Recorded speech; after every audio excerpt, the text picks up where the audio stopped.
Decepticons as vicious as those monstrous Terrorcons. Lucky we have the Technobots. Yeah, but those high-tech heroes are in for one horrific battle.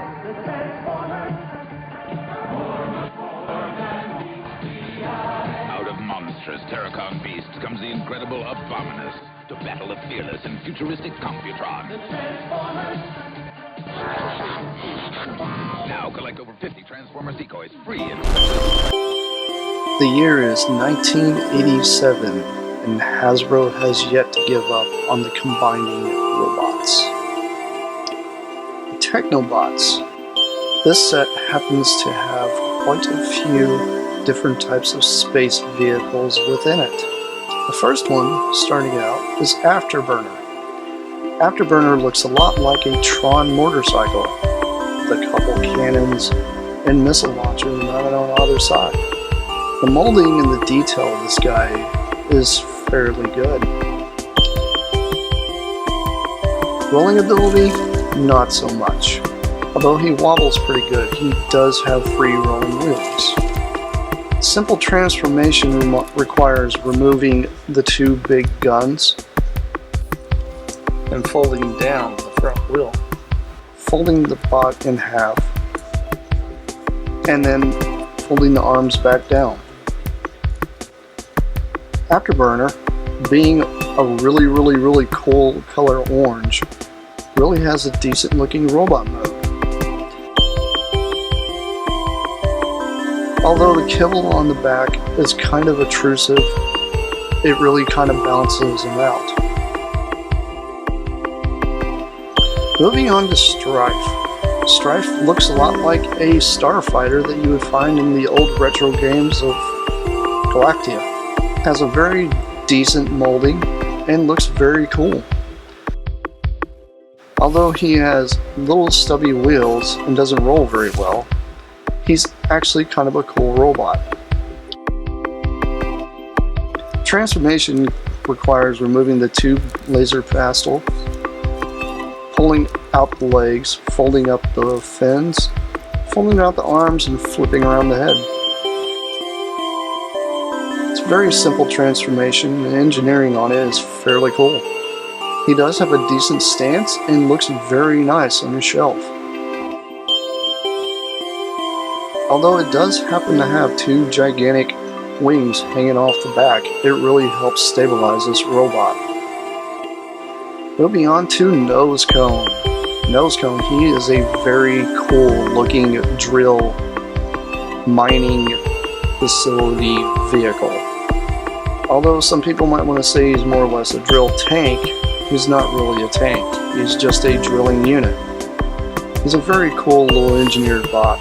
Rolls fairly well, although he does have kind of weird treads. The transformation's extremely simple. You pretty much flip back the legs, fold up the arms, although the arms are on kind of a weird hinge, and then flip back the nose cone. His molding is not too bad. He actually has quite a bit of decent molding throughout the entire body. And the nose cone sticking off his back, well, there's not much more you can do about it. It is kind of cool. Moving on to Lightspeed. Lightspeed is a little Cybertronian race car.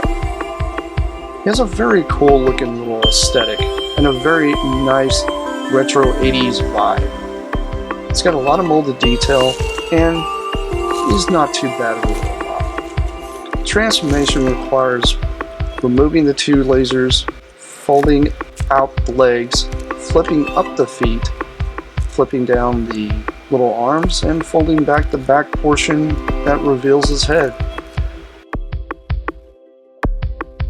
And the colors are kind of odd. He is a very cool looking little robot. Has a very successful robot mode and isn't too bad. Although it has a fairly large backpack sticking off the back of him. Moving on to the main event, Scattershot. Scattershot is a very large battle cruiser. Although he looks like something that you would find in one of the old 50 retro science fiction flicks, he has a very cool vibe about him. Has a lot of molded detail throughout the entire robot. Although it has very large thrusters on the back, every bit of this entire robot has molded detail, including cannons just all over this thing. It's really, really cool how you can just kind of stand him up on his back feet, and he just kind of sits there looking like a robot ready to blast off into space. Another cool feature he has is the breastplate. The breastplate can actually plug onto the bottom of him, creating a nice little stand. It simply fits in very well and it does not fall out.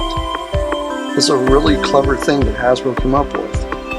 Oh, and another little gimmick he has is this little spring-loaded cannon. Although it's kind of weird how it just pops out, it works very well. And the gimmicks don't stop there. You fold down both of his wings and fold down the main landing gear, and he has rolling capability. And he rolls extremely well, especially as hefty as he is. Transformation for him is very simple. You fold back the nose cone, flip down the legs, twist him at the waist, only ever so slightly though, so that way you can pull out the arms and then straighten up his waist real quick. After you're done doing that, fold the cannon back up against his back, flip down his chest plate, and pull out his head. Scattershot is the real deal. He really looks like a very retro robot. Although he is kind of blocky, he really has an awesome looking aesthetic, with a cool laser cannon mounted on one arm and the ability to hold the Computron rifle on the other. The other cool thing is the two blasters that are on his shoulders. Those are positionable and you can move in any direction you want. And unfortunately he does happen to have the large cannon spring-loaded gimmick on his back. It really does not take away from this robot. The entire collection as a whole is a must for anybody who loves science fiction and Transformers and anything that is just completely futuristic. This entire set has a very nice retro vibe, which shows exactly what the 80s was all about. It was all about large robots with a great color detail and just the awesome epicness of the detail molded within each robot. They really did not leave out any detail whatsoever on any of these. As far as I'm concerned, this is the cream of the crop whenever it comes to your Generation 1 Autobots. And as for Scattershot, yes, he does have a third mode.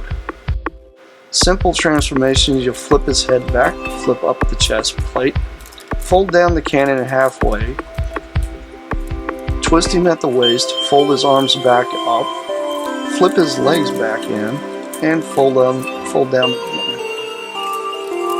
After folding down the cannon, you'll move the legs one detent to the little divot that's actually on the legs, and then take the press plate and plug it around the front of the cannon. This creates a ground battery mode. A lot of people find this thing extremely weird. I actually think it's extremely awesome, especially when you have Metroplex next to it. It really scales very well with the entire group. And also the molding on this thing is just phenomenal. One crazy thing you can still do is activate the cannon. And the cannon doesn't really take away from the robot. It actually adds a lot more variety to the set. And the entire group as a whole together, even around the cannon, doesn't even look like it's out of scale. But transforming this guy straight into Computron is extremely simple. As for Afterburner, all you do is fold down his arms, fold down his head, flip up the front wheel, and plug on a fist. As for Strife, you just fold him back up into his aircraft mode, except for the only thing you'll do is plug a fist on the back and move his torso bit 90 degrees. And after that, plug the 2 cannons on the shoulders. Light speed, you pretty much flip his bottom foot back around and fold down his arms. And that's pretty much it. Nose cone, you're going to collapse in his arms. Flip his feet all the way back around. Plug a foot plate on bottom. As for Scattershot, he's a bit more difficult. Basically, you're going to transform him back into almost a full-on robot mode. With the ratcheting joints and everything that this guy's got, he is extremely awesome. There's so much detail just molded throughout this entire thing as you're collapsing every little bit, especially when you plug onto the chest plate. The chest plate really makes this thing pop. And the cool thing is, the little cannons that are on the sides, yes, they pop off, revealing the peg holes. This is a cool little thing they actually put in. And of course, you got the peg heads to deal with. And after plugging every one of these little guys in, you will not go wrong at all. The entire robot as a whole looks kind of cool, but when you add on the artillery, it really makes it look even more menacing. Although Computron is one of the only robots in the entire class that happens to have a spring-loaded gimmick, and he has a very, very large backpack compared to the rest, he is still one of the coolest of the entire group. His articulation isn't much. It's got quite a bit, but not enough really to set you off. But the one thing that this guy is all about is your combination modes. This is why you buy them, because they are Scramble City.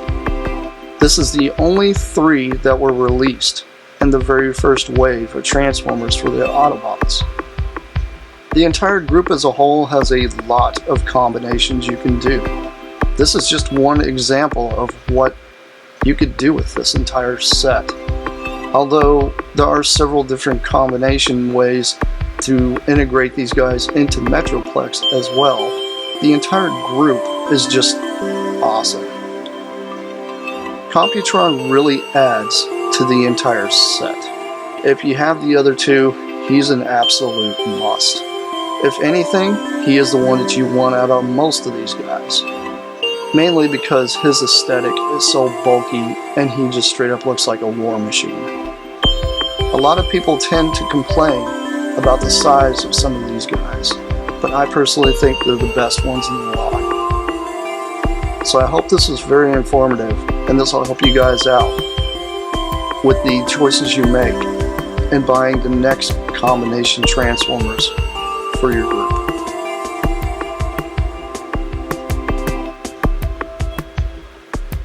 As the Autobots work on their defenses,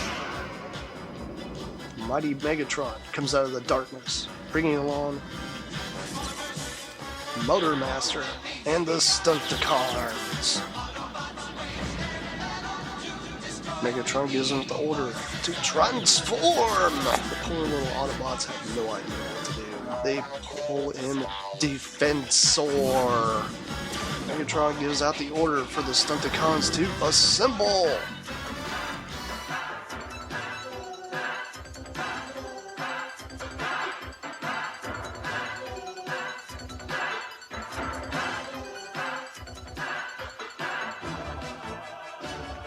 These 5 Stunticons form into Minosaur!